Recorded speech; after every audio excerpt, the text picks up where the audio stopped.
H.G. Wells, La máquina del tiempo, octava y última parte. La trampa de la esfinge blanca. Alrededor de las 8 o las 9 de la mañana, llegué al mismo asiento de metal amarillo desde el cual había contemplado el mundo de la noche de mi llegada.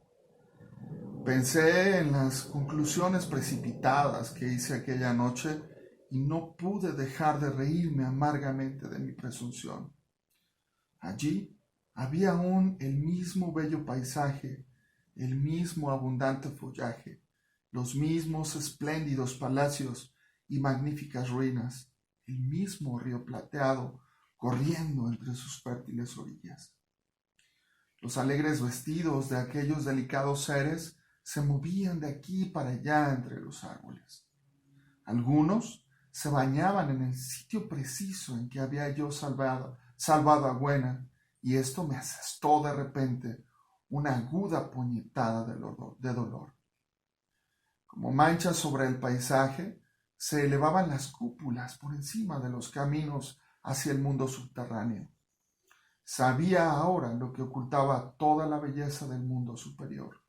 Sus días eran muy agradables, como lo son los días que pasa el ganado en el campo, como el ganado. Ellos ignoraban que tuviesen enemigos y no prevenían sus necesidades, y su fin era el mismo.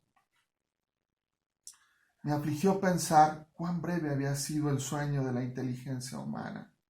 Se había suicidado, se había puesto con firmeza en busca de la comodidad y el bienestar de una sociedad equilibrada con seguridad y estabilidad como lema. Había realizado sus esperanzas para llegar a esto al final. Alguna vez la vida y la propiedad debieron alcanzar una casi absoluta seguridad. Al rico le habían garantizado su riqueza y su bienestar, al trabajador su vida y su trabajo. Sin duda, en aquel mundo perfecto no había existido ningún problema de desempleo, ninguna cuestión social dejada sin resolver, y esto había sido seguido de una gran calma. Una ley natural que olvidamos es que la versatilidad intelectual es la compensación por el cambio, el peligro y la inquietud. Un animal en perfecta armonía con su medio ambiente es un perfecto mecanismo. La naturaleza no hace ningún llamamiento a la inteligencia como el hábito y el instinto no sean inútiles. No hay inteligencia allí donde no hay cambio ni necesidad de cambio.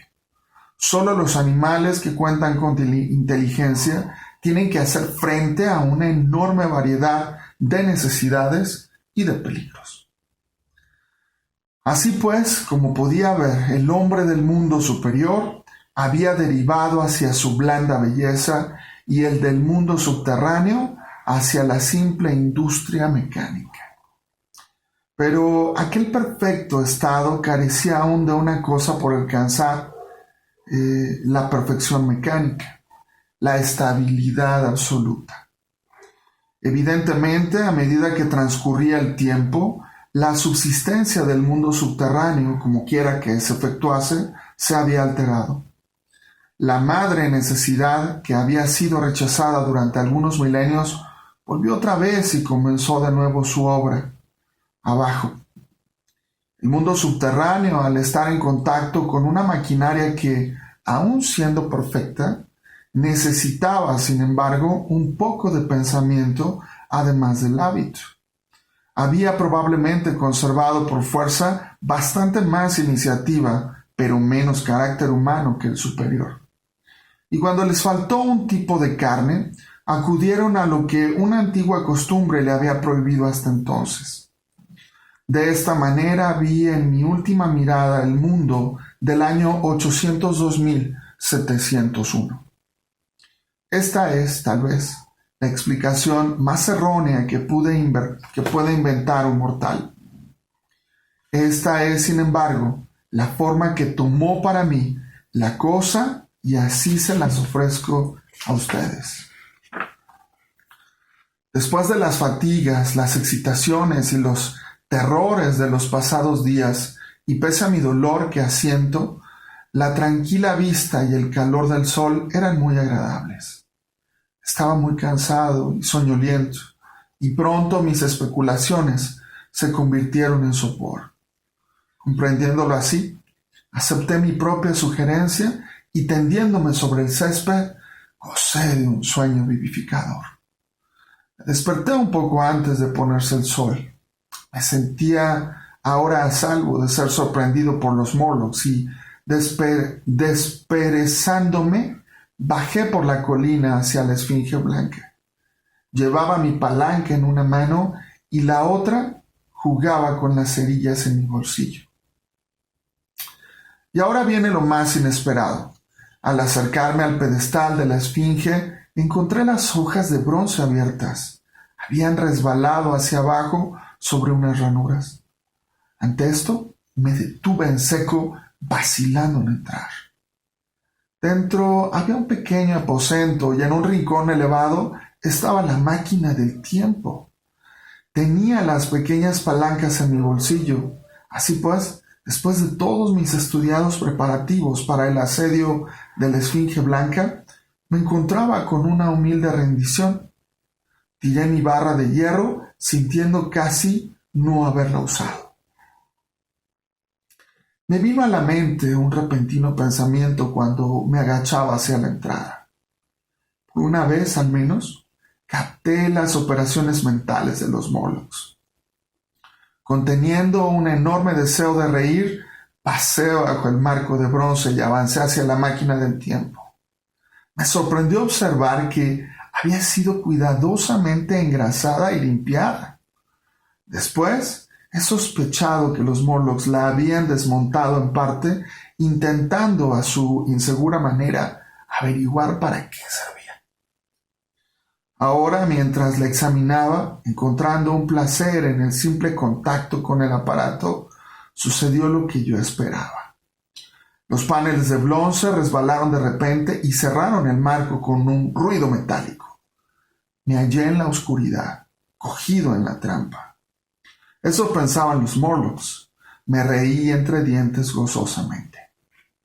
Oía ya su risueño murmullo mientras avanzaban hacia mí. Con toda tranquilidad intenté encender una cerilla. No tenía más que tirar de las palancas y partiría como un fantasma. Pero había olvidado una cosa insignificante. Las cerillas eran de esa clase abominable que solo se encienden rascándolas sobre la caja. ¿Pueden ustedes imaginar cómo desapareció toda mi calma? Los pequeños brutos estaban muy cerca de mí. Uno de ellos me tocó. Con la ayuda de las palancas barrí de un golpe la oscuridad y empecé a subir al sillín de la máquina. Entonces una mano se posó sobre mí y luego la otra. Tenía, por tanto, simplemente que luchar contra sus dedos persistentes para defender mis palancas y al mismo tiempo encontrar a tientas los pernos sobre los cuales encajaban. Casi consiguieron apartar una de mí, pero cuando sentí que me escurría de la mano no tuve más remedio que topar mi cabeza en la oscuridad. Pude oír retumbar el cráneo de Morlock para recuperarla. Creo que aquel último esfuerzo representaba algo más inmediato que la lucha en la selva. Pero al fin la palanca quedó encajada en el movimiento de la puesta en marcha. Las manos que me hacían se desprendieron de mí. Las tinieblas se disiparon luego ante mis ojos y me encontré en la misma luz grisácea y entre el mismo tumulto que ya he descrito. La visión más distante.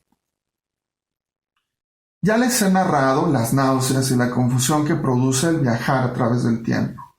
Y ahora no estaba yo bien sentado en el sillín, sino puesto de lado y de un modo inestable. Durante un tiempo indefinido me agarré a la máquina que oscilaba y vibraba sin preocuparme en absoluto cómo iba. Y cuando quise mirar los cuadrantes de nuevo, me dejó asombrado ver a dónde había llegado. Uno de los cuadrantes señalaba los días, otro los millares de días, otro los millones de días, y otro los miles de millones. Ahora, en lugar de poner las palancas en marcha atrás, las había puesto en posición de marcha hacia adelante. Y cuando consulté aquellos indicadores, vi que la aguja de los millares, tan deprisa como la del segundero de un reloj, giraba hacia el futuro.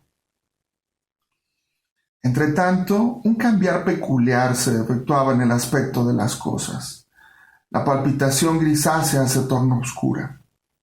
Entonces, aunque estaba yo viajando todavía a una velocidad prodigiosa, la sucesión parpadeante del día y de la noche, que indicaba por lo general una marcha aminorada, volvió cada vez más acusada. Esto me desconcertó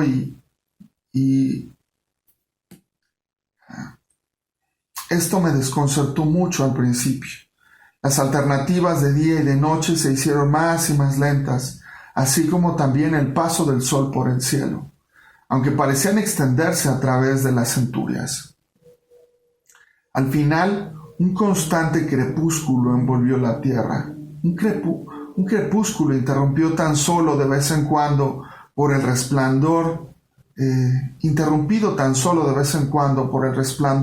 de un cometa en el cielo entenebrecido. La faja de luz que señalaba el sol había desaparecido hacía largo rato, pues el sol no se ponía. Simplemente se levantaba y descendía por el oeste, mostrándose más grande y más rojo. Todo rastro de la luna se había desvanecido. Las revoluciones de las estrellas, cada vez más lentas, fueron sustituidas por puntos de luz que ascendían despacio. Al final, poco antes de hacer yo alto, el sol rojo e inmenso se quedó inmóvil sobre el horizonte. Una amplia cúpula que brillaba con un resplandor empañado y que sufría de vez en cuando una extinción momentánea. Una vez se arrimó un poco mientras brillaba con más fulgor nuevamente, pero recobró enseguida su rojo y sombrío resplandor. Comprendí que por aquel aminoramiento de su salida y de su puesta se realizaba la obra de las mareas. La tierra reposaba con una de sus caras vueltas hacia el sol, del mismo modo que en nuestra propia época la luna presenta su cara a la tierra. Muy cautelosamente, pues, recordé mi anterior caída de bruces, empecé a invertir el movimiento. Giraron cada vez más despacio las agujas hasta que la de los millares pareció inmovilizarse y la de los días dejó de ser una simple nube sobre un cuadrante. Más despacio aún, hasta que los vagos contornos de una playa desolada se hicieron visibles. Me detuve muy delicadamente y sentado en la máquina del tiempo, miré a mi alrededor. El cielo ya no era azul. Hacia el nordeste era negro como tinta y en aquellas tinieblas brillaban con fulgor incesantemente las pálidas estrellas. Sobre mí era de un alambre almagre intenso y sin estrellas, y al sudeste se hacía brillante, llegando a una escarlata resplandeciente hasta donde, cortado por el horizonte, estaba el inmenso disco del sol, rojo e inmóvil. Las rocas a mi alrededor eran de un áspero color rojizo y el único vestigio de vida que pude ver al principio fue la vegetación intensamente verde que cubría cada punto saliente sobre su cara del sudeste. Era ese mismo verde opulento que se ve en el musgo de la selva o en el líquen de las cuevas, plantas que, como esta, crecen en un perpetuo crepúsculo. La máquina se había parado sobre una playa en pendiente. El mar se extendía al sudeste, levantándose claro y brillante sobre el cielo pálido. No había allí ni rompientes ni olas, pues no soplaba ni una ráfaga de viento. Solo una ligera oleosa ondulación mostraba que el mar eterno aún se agitaba y vivía. Y a lo largo de la orilla, donde el agua rompía a veces, había una gruesa capa de sal rosada bajo el cielo espeluznante. Sentía una opresión en mi cabeza y observé que tenía la respiración muy agitada. Aquella sensación me recordó mi único ensayo de montañismo y por ello juzgué que el aire debía estar más enrarecido que ahora. Muy lejos, en lo alto de la desolada pendiente, oí un áspero grito y vi una cosa parecida a una inmensa mariposa blanca inclinarse, revoloteando por el cielo y dando vueltas, desaparecer sobre unas lomas bajas. Su chillido era tan lúgubre que me estremecí, asentándome con más firmeza en la máquina. Mirando nuevamente a mi alrededor, vi que muy cerca, lo que había tomado por una rojiza masa de rocas se movía lentamente hacia mí. Percibí entonces que la cosa era en realidad un ser monstruoso parecido a un cangrejo. ¿Pueden ustedes imaginar un cangrejo tan grande como aquella masa, moviendo lentamente sus numerosas patas, bamboleándose, cimbreando sus enormes pinzas, sus largas antenas como látigos de carretero, ondulantes tentáculos con sus ojos, acechándole centelleantes a cada lado de su frente metálica? Su lomo era rugoso y adornado de protuberancias desiguales, y unas verdosas incrustaciones lo recubrían aquí y allá. Veía yo, mientras se movía, los numerosos palpos de su complicada boca agitarse y tantear. Mientras miraba con asombro aquella siniestra aparición que se arrastraba hacia mí, sentí mi mejilla un cosquilleo, como si una mosca se posase sobre ella. Intenté apartarla con la mano, pero al momento volvió, y casi inmediatamente sentí otra sobre mi oreja. La apresé y cogí algo parecido a un hilo. Se me escapó rápidamente de la mano. Con una náusea atroz me volví y pude ver que había atrapado la antena de otro monstruoso cangrejo que estaba detrás de mí. Sus ojos malignos ondulaban sus pedúnculos, su boca estaba animada de voracidad y sus recias pinzas torpes, untadas de un limo algáceo, iban a caer sobre mí. En un instante mi mano asió la palanca y puse un mes de intervalo entre aquellos monstruos y yo, pero me encontré aún en la misma playa y los vi claramente en cuanto paré. Docenas de ellos parecían arrastrarse aquí y allá en la sombría luz, entre las capas superpuestas de un verde intenso. No puedo describir la sensación de abominable desolación que pesaba sobre el mundo. El cielo rojo al oriente, el norte entebrecido, el salobre mar muerto, la playa cubierta de guijarros donde se arrastraban aquellos inmundos, lentos y excitados monstruos. El verde uniforme de aspecto venenoso de las plantas de líquen, aquel aire enrarecido que desgarraba los pulmones, todo contribuía a crear aquel aspecto aterrador.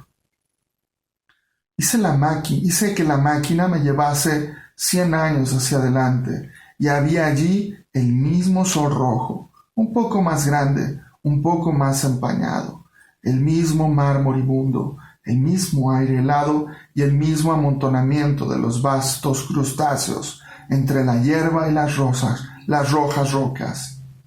Y en el cielo occidental vi una pálida línea curva como una enorme luna nueva. Viajé así, deteniéndome de vez en cuando a grandes zancadas de 1000 años o más, arrastrado por el misterio del destino de la Tierra, viendo con una extraña fascinación cómo el sol se tornaba más grande y más empañado en el cielo del occidente, y la vida de la vieja Tierra iba decayendo. Al final, a más de 30 millones de años de aquí, la inmensa e intensamente roja cúpula del sol acabó por oscurecer cerca de una 10ª parte de los cielos sombríos. Entonces me detuve una vez más, pues la multitud de cangrejos había desaparecido y la rojiza playa, salvo por sus plantas hepáticas y sus líquenes líquenes de un verde lívido, parecía sin vida. Y ahora estaba cubierta de una capa blanca. Un frío penetrante me asaltó. Escasos copos blancos caían de vez en cuando remolineando. Hacia el nordeste, el relumbrar de las nieves se extendía bajo la luz de las estrellas de un cielo negro, y pude ver las cumbres ondulantes de unas lomas de un blanco rosado. Había allí flecos de hielo a lo largo de la orilla del mar, con masas flotantes más lejos. Pero la mayor extensión de aquel océano salado, todo sangriento bajo el eterno sol poniente, no estaba helado aún.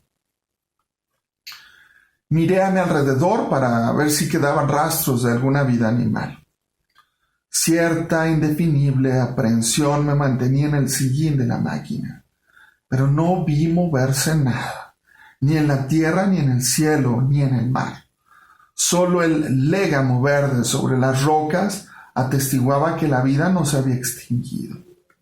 Un banco de arena apareció en el mar y el agua se había retirado de la costa. Creí ver algún objeto negro aleteando sobre aquel banco, pero cuando lo observé permaneció inmóvil.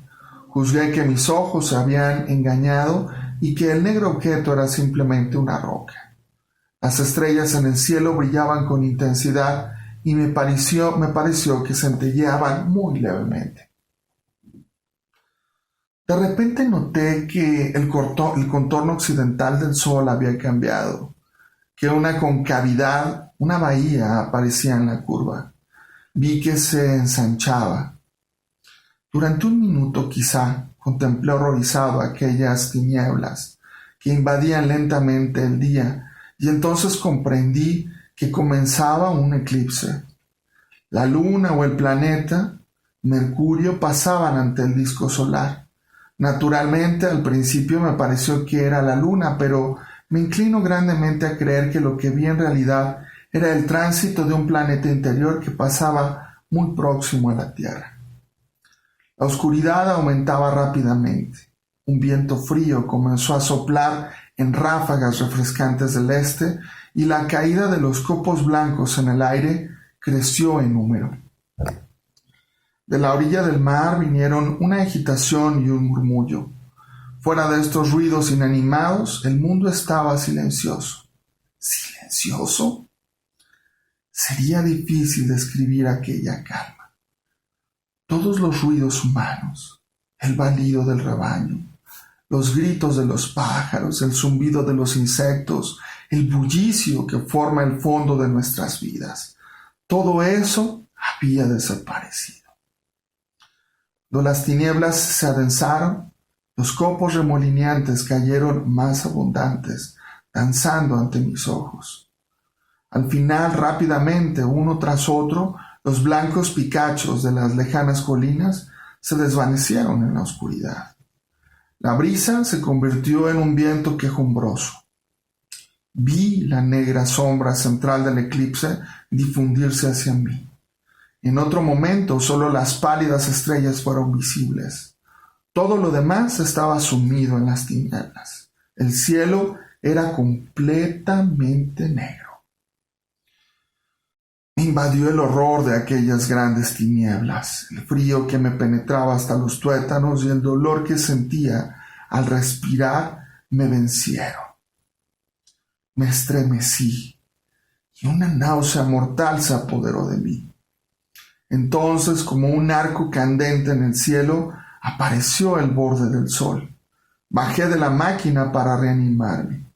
Me sentía aturdido e incapaz de afrontar el viaje de vuelta.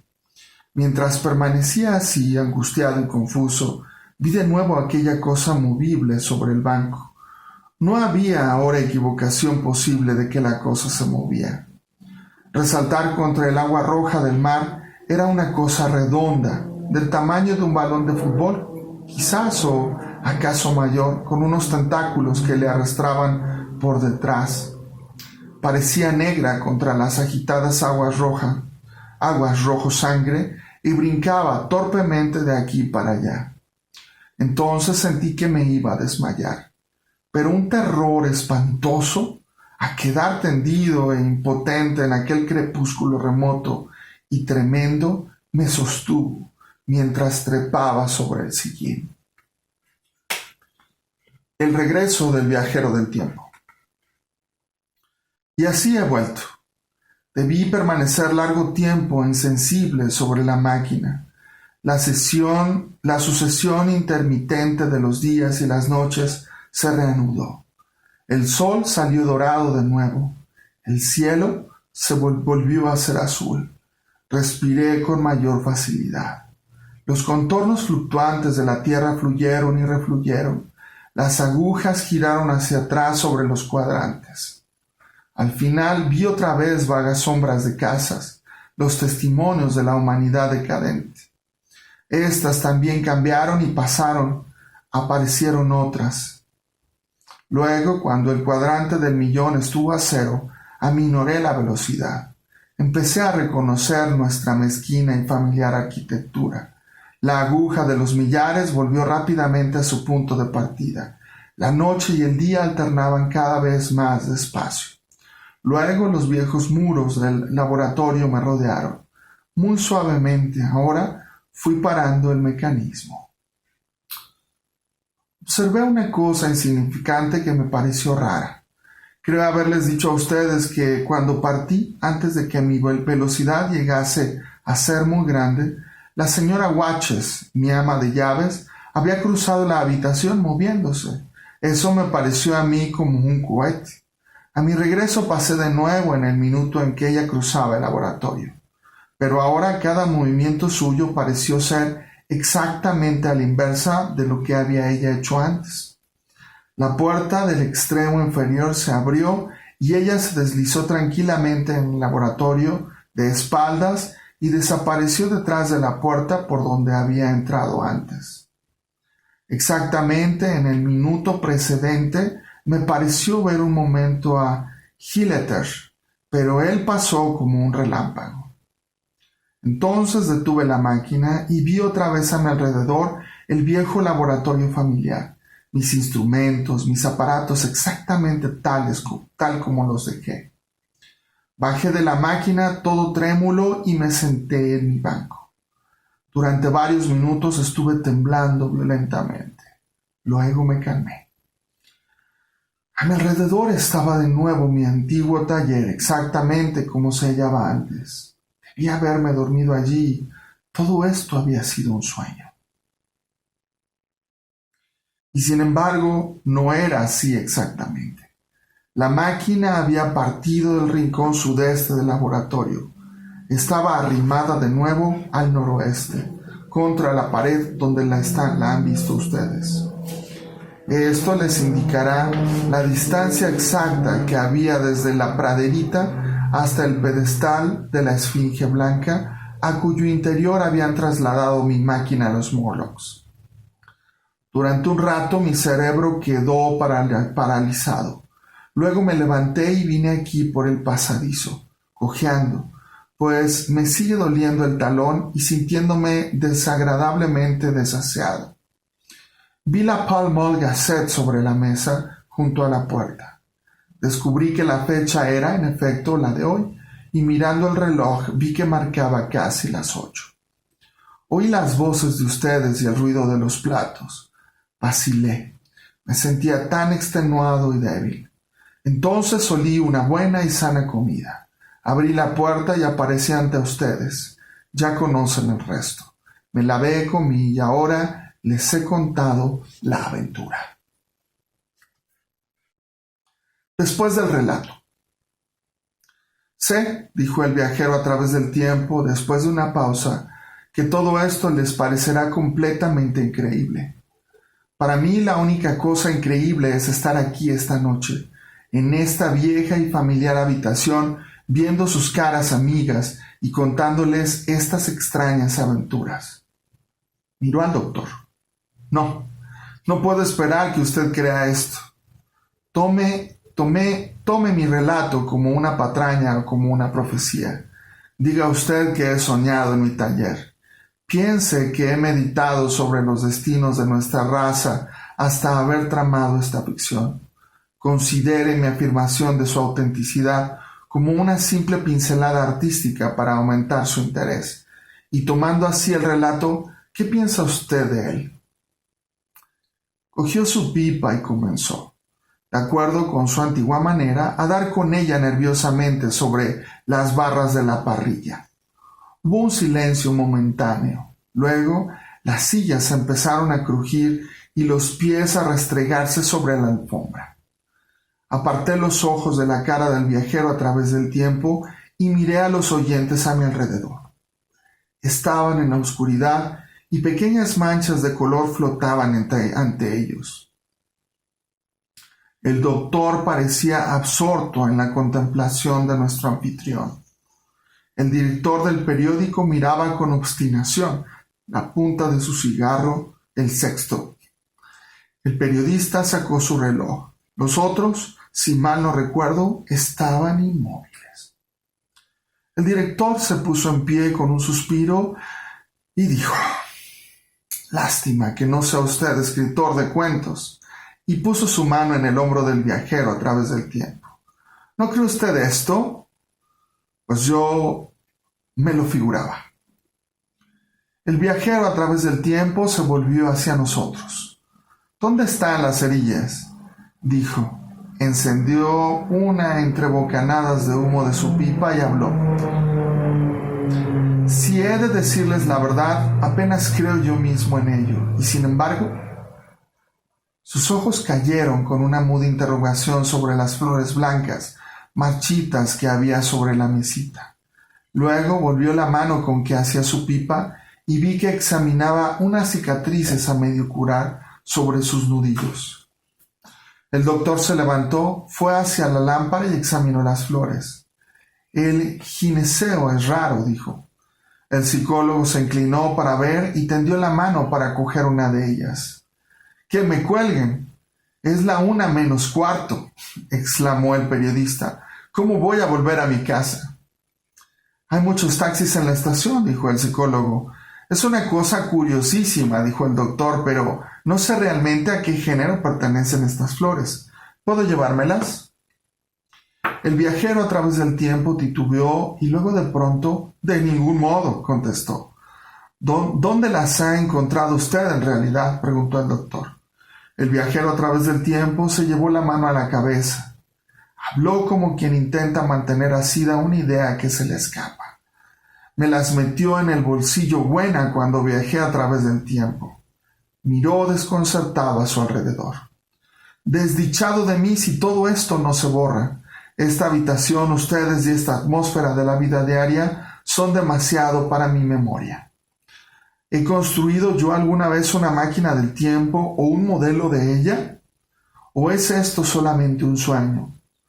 Dicen que la vida es un sueño, un pobre sueño, a veces precioso, pero no puedo hallar otro que encaje. Es una locura. ¿Y de dónde me ha venido este sueño? Tengo que ir a ver esa máquina, si es que la hay».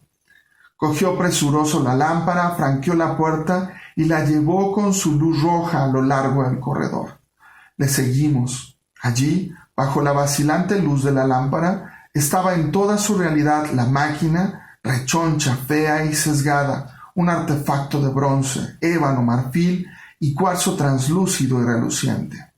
Sólida al tacto, pues alargué la mano y palpé sus barras con muchas y tiznes color marrón sobre el marfil, y briznas de hierba y mechones de musgo adheridos a su parte inferior, y una de las barras torcida oblicuamente.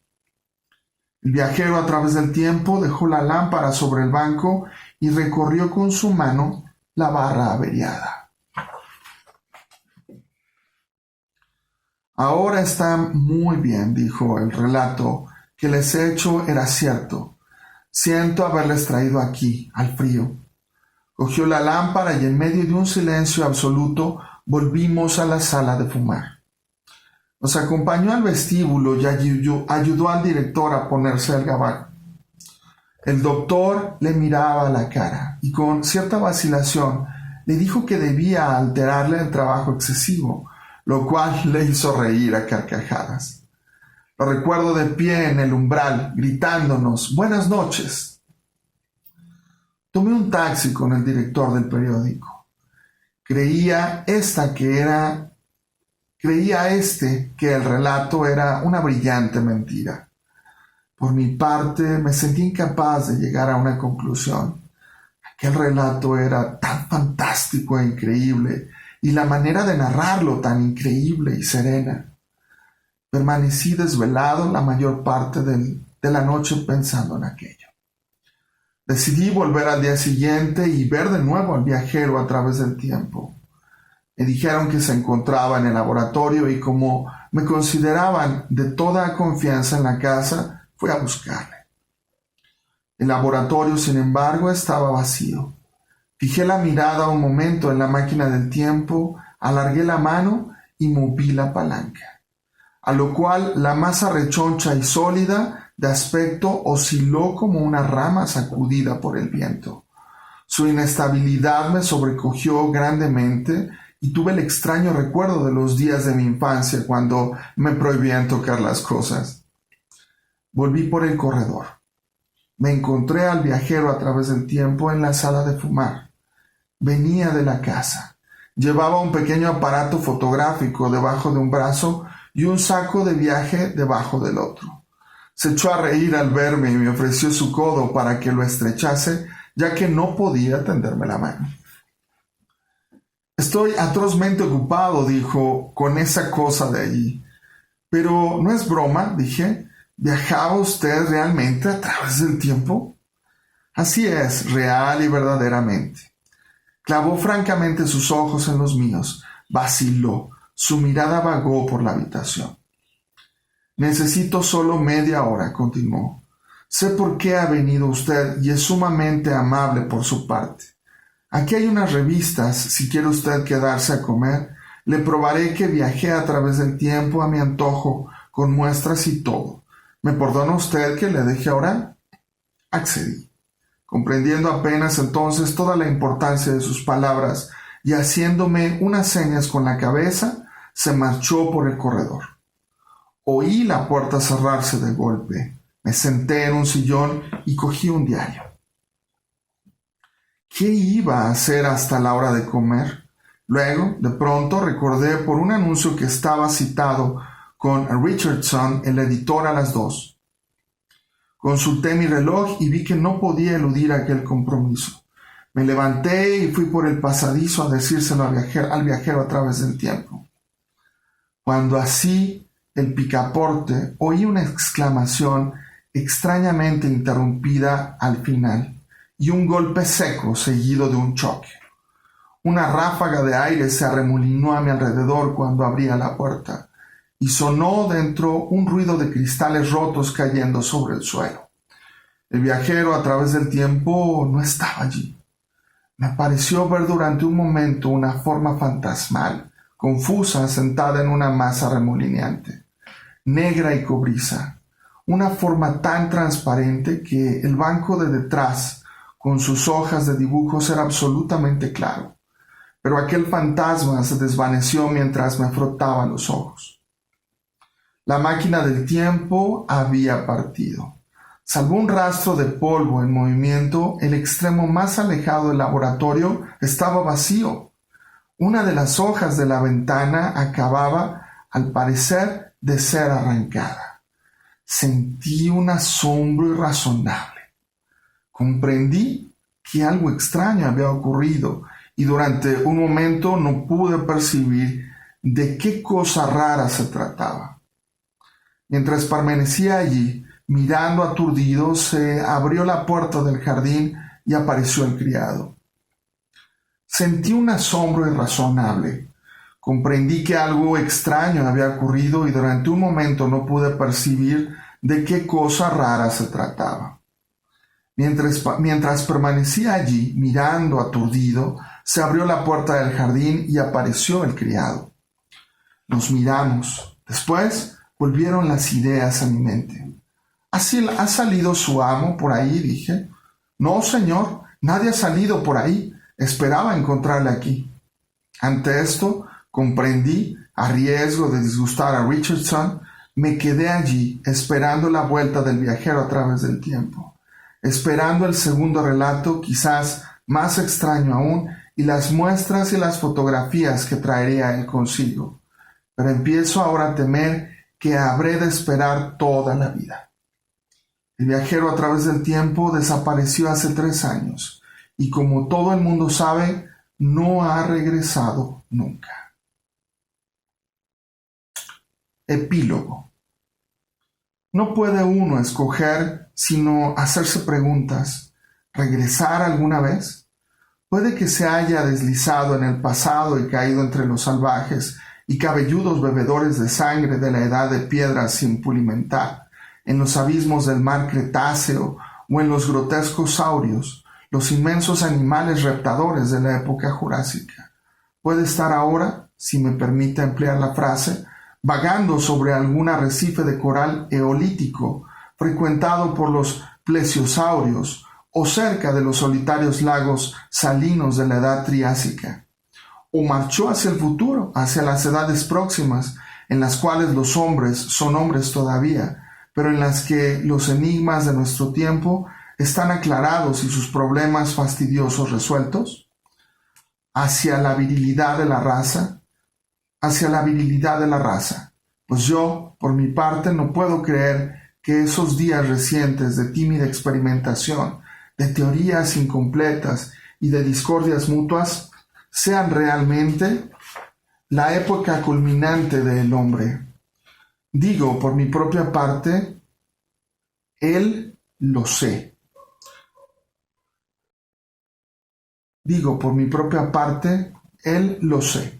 Porque la cuestión había sido discutida entre nosotros mucho antes de ser construida la máquina del tiempo.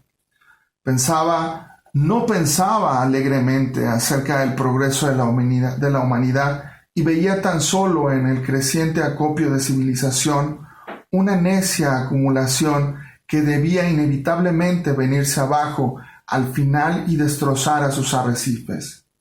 Si esto es así, no nos queda sino vivir como si no lo fuera. Pero para mí, el porvenir aparece aún oscuro y vacío. Es una gran ignorancia iluminada en algunos sitios casuales por el recuerdo de su relato. Y tengo para consuelo mío 2 extrañas flores blancas, encogidas ahora, ennegrecidas, aplastadas y frágiles, para atestiguar que aun cuando la inteligencia y la fuerza habían desaparecido, la gratitud y una mutua ternura aún se alojaban en el corazón del hombre.